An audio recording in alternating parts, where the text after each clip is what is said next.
Okay, so I've looked over the FCC rules and regulations that they've put out today in PDF form.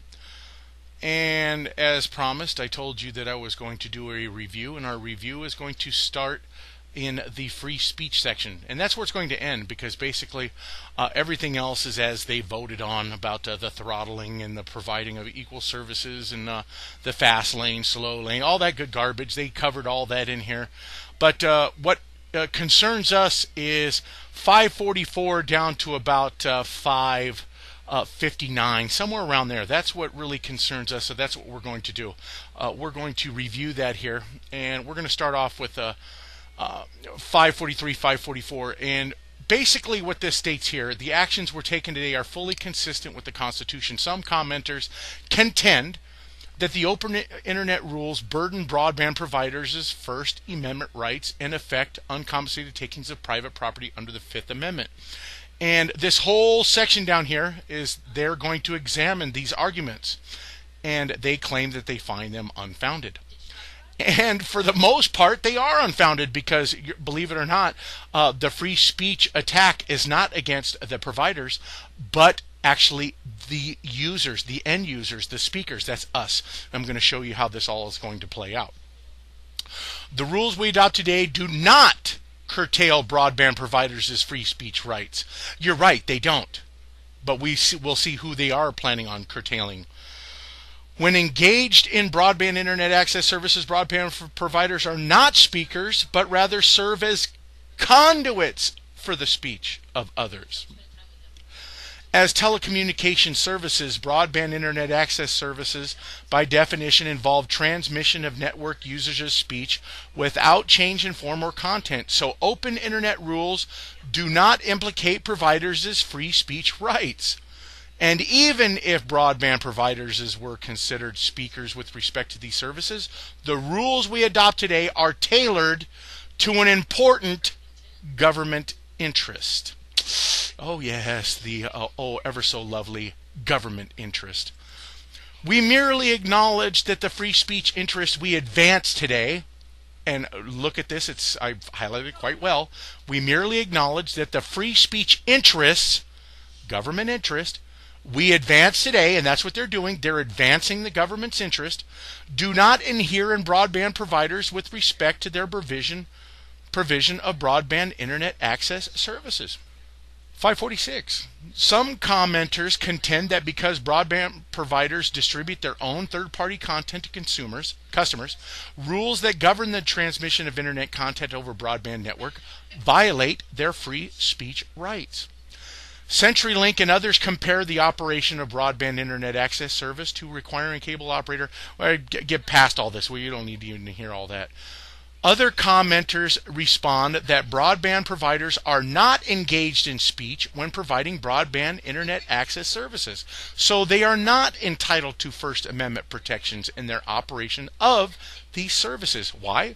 Because they are the conduit, and the only attack in here is going to be against the user, the speaker. That is me, and that is you.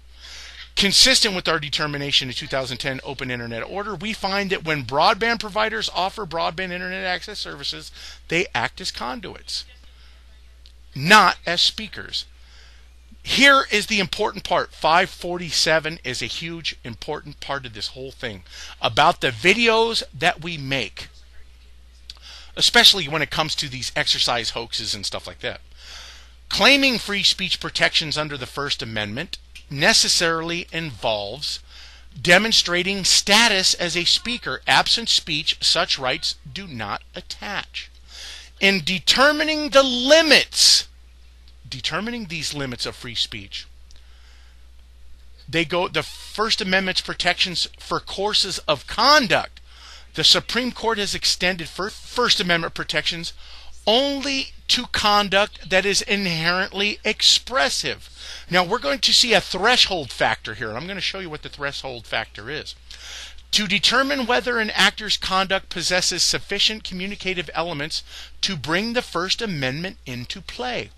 The Supreme Court has asked whether an intent to convey a particularized message was present, and whether the likelihood was great That is the threshold indicator. What they're telling you is that the likelihood has to be great. Not that there's a likelihood, but that the likelihood has to be great. That the message would be understood by those who viewed it. What does that mean? Here is the definition of course of conduct so you understand. Course of conduct has to do with stalking, harassing, and annoying someone. When you create a video about, let's say, how Chief Halstead, or let's say Lenny Posner, or you say Scarlett Lewis, whatever, and you're claiming that they're being scandalous and they're how they acted with the government and perpetrating this hoax on everybody, they can claim that you're being harassing, you're being annoying. And then, of course, there's going to be a penalty because this is all administrative law. It's going to be hard for you to argue it, just like they do with YouTube right now. You notice how YouTube will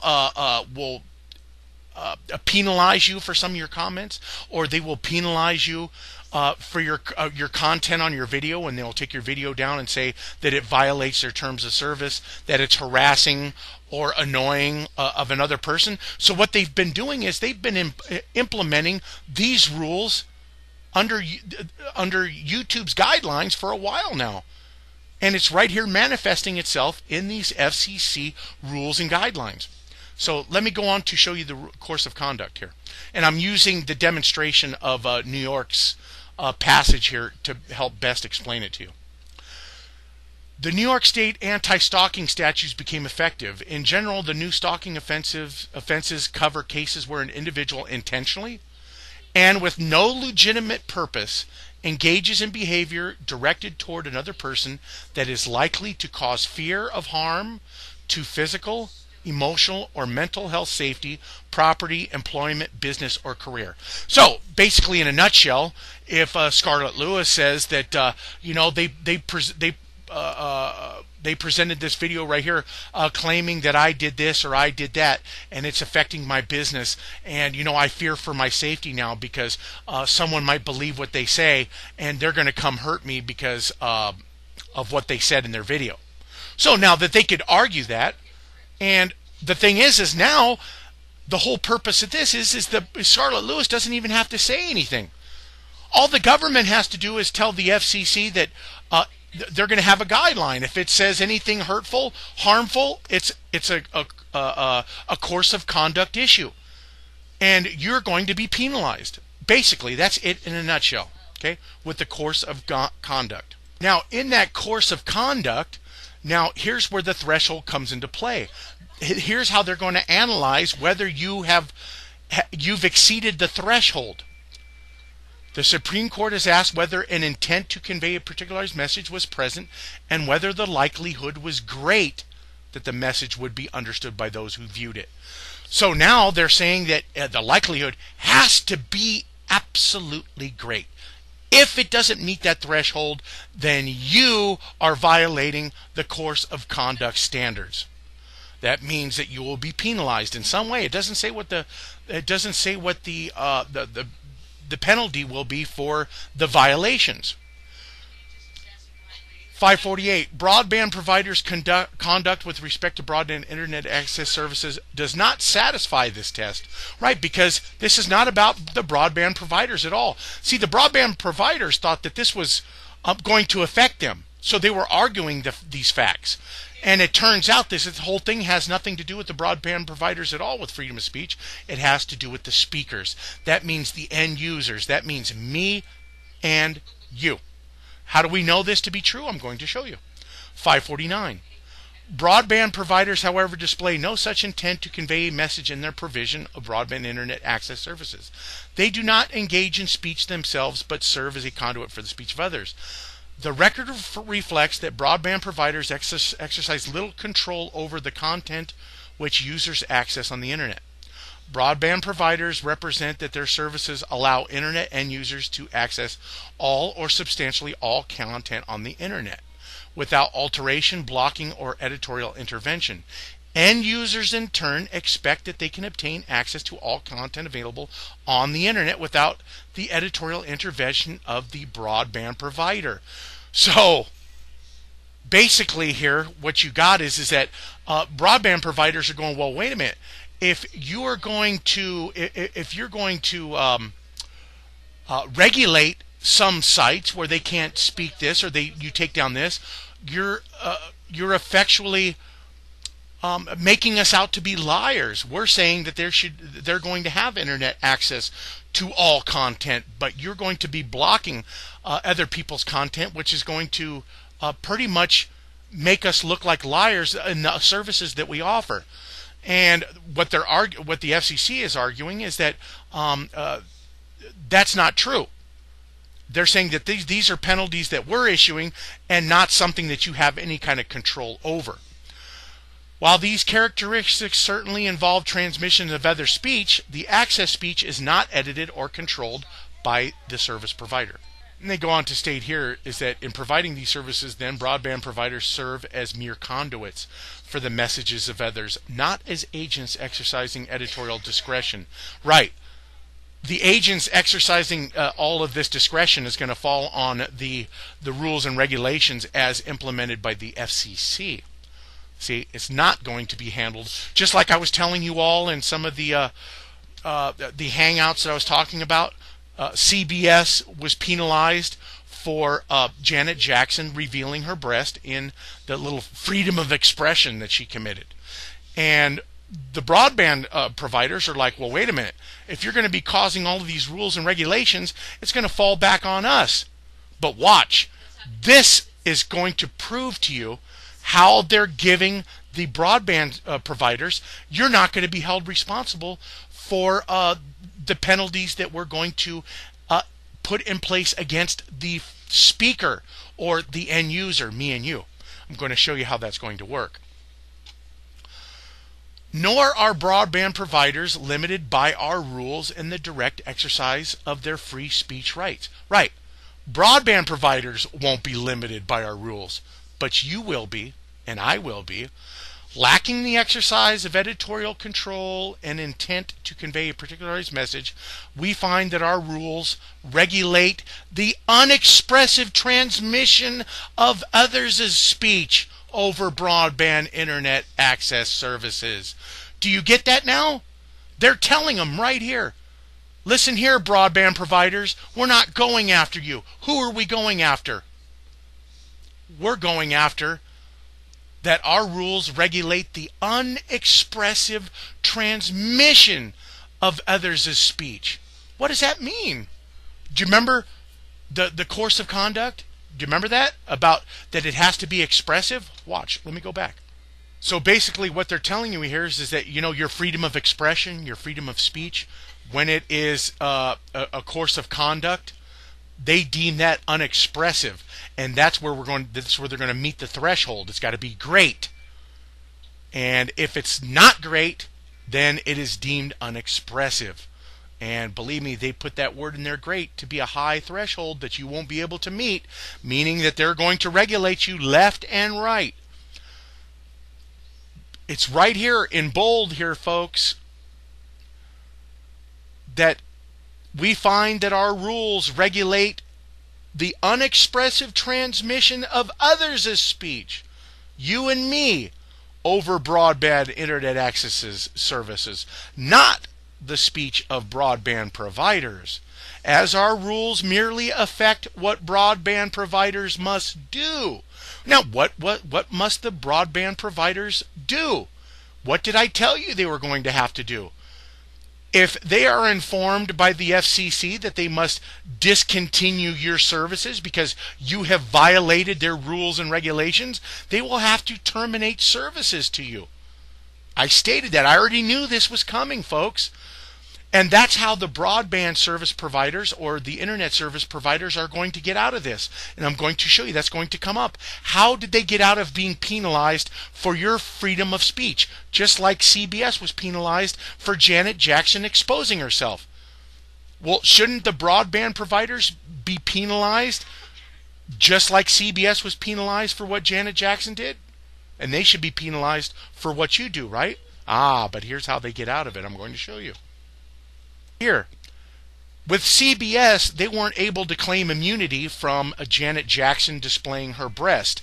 But in this case, the broadband and the internet service providers have claimed immunity in other instances, and that's how they're getting out of them being penalized for any rule violation or regulation violation by you and me. What they deem to be a violation.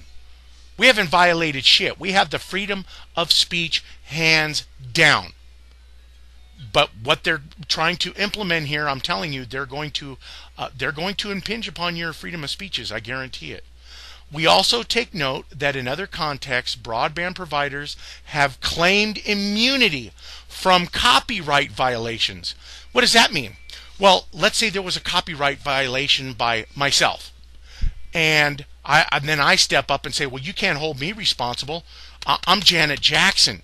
You're going to have to hold CBS responsible, aka the broadband service provider.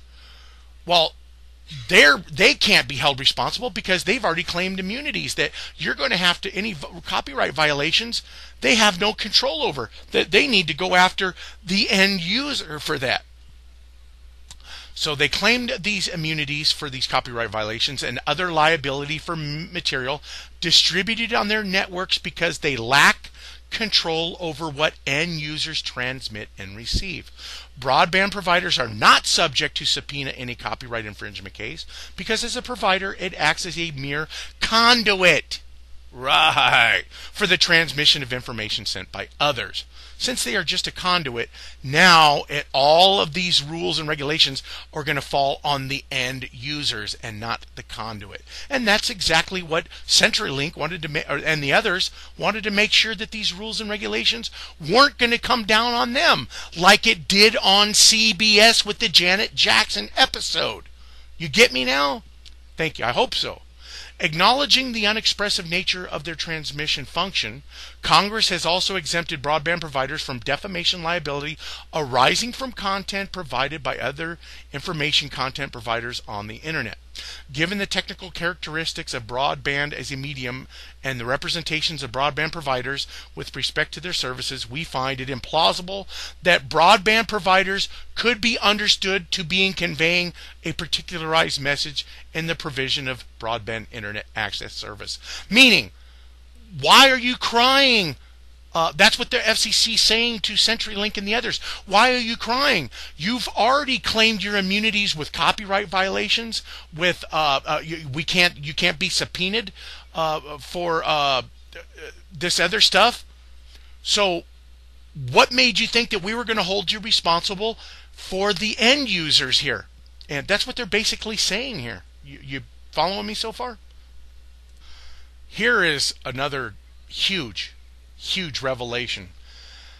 A content neutral regulation, which they're claiming these are content neutral regulations, will survive intermediate scrutiny if it furthers an important or substantial government interest. And if the means chosen to achieve that interest do not burden substantially more speech than is necessary. Excuse me. Everybody understand this. The First Amendment states that no law shall be enacted that's going to infringe upon any part of your First Amendment speech. Anything having to do with your First Amendment speech. And if they are going to implement these rules and regulations that are implemented to achieve the interest of the government, they're telling you here that in some form, fashion, or another, it's going to burden some part of your speech. But it's not going to burden substantially more speech than is necessary. Oh, that is, you know what? Oh, that's. I don't. I'm at a loss for words here. Really, I am. That's a comforting thought, isn't it? Again, right here, 556. Additionally, the rules here are sufficiently tailored. But really, sufficiently what to you? Who are they sufficiently to? They're tailored to accomplish these government interests. the effect on speech imposed by these rules is minimal. It can't affect speech, period. Not minimally, not even a particle, not an iota can it affect the rights of the freedom of speech by anyone. But yet they are telling you it's going to be minimal. Okay. And they make it clear right here, the rules we adopt today apply only to broadband providers' conduct. Right. So if they have a rule stating that, like I said, they're going to say to this broadband service provider, Yuckanuck over here has violated our course of conduct rules violation, and you need to terminate his service for 1 month. And they will have to abide by that conduct. And that's what they're basically saying right here with that statement right there. And lastly, 558. In sum, the rules we adopt today do not unconstitutionally burden any of the First Amendment rights held by broadband providers. Broadband providers are conduits, not speakers, with respect to broadband internet access services. As I told you, they're not going to be going after the conduits. They're going to be going after the speakers. And the FCC is going to be holding the broadband or the internet service providers to task to implement the penalties for these alleged rule violations. If we create a video stating such and such out of Sandy Hook is duping the United States, and the government claims that you are harassing to that person, the FCC is going to go to broadband providers or the internet service providers and tell them, you know what, you need to terminate their services for 1 month. Or if it's the third violation, you're going to terminate them for life. Or if it gets into, like I told you about seditious speech, whatever, if it meets the threshold of criminal conduct, they can come and say that your seditious speech is meets that this criteria, and then we're going to go after you for criminal charges. Whatever the case may be, this is what they're implementing right here, folks. And as I told you before in one of the videos I created about a week and a half, 2 weeks ago, I said that we are going to have to devise a plan to come up with, whether it be that we label all of our content being fictitious work, whatever the case may be. We're going to have to come up with something, because I guarantee you what they're going to go after is the videos that we make from here on out, exposing the government for their hoaxes and exposing the people that actually work with the government in perpetrating those hoaxes, meaning the actors, the people from the community where the exercises are taking place. When we go after them and we expose them, they're going to deem that harassing. They're going to deem it that we violated the course of conduct rules, and that we don't meet the First Amendment protections because it's unexpressive.